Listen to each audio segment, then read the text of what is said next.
தூங்கும் புலியை பறை கொண்டு எழுப்பினோம், தூய தமிழரை தமிழ் கொண்டு எழுப்புவோம் என்று சொன்னார் பாவேந்தர் பாரதிதாசன். அப்படிப்பட்ட புரட்சி கவிஞர் பாரதிதாசன் வழியில் பாவேந்தர் பாரதிதாசன் இலக்கிய பறவை மற்றும் மருதம் அறக்கட்டளை இணைந்து நடத்தக்கூடிய மாபெரும் மாநில அளவிலான பேச்சு போட்டி சேலம் மாவட்டம் ஆத்தூரில் நடைபெற இருக்கிறது. இந்த போட்டியில என்ன சிறப்பு அப்படின்னா, தொடக்கநிலை, நடுநிலை, மேல்நிலை, கல்லூரி என்று 4 பிரிவாக இந்த போட்டிகள் நடைபெற இருக்கிறது. இந்த போட்டியில ஒவ்வொரு பிரிவினருக்குமே பரிசுகள் 3ஆக கொடுக்கப்படுகிறது. முதல் பரிசு, 2ஆம் பரிசு, 3ஆம் பரிசு.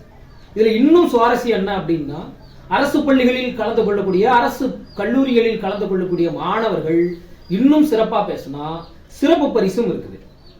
அனைவருக்குமான அந்த போட்டி சிறப்பு செய்யுங்கள். ஒரு பேச்சுங்கிறது எவ்வளவு மேன்மையானது. பேசியே இந்த சமூகத்தை மாற்றிய தலைவர்கள் தான் இன்றைக்கு தலைவராக இருக்கிறார்கள், அன்றைக்கும் தலைவராக இருந்திருக்கிறார்கள்.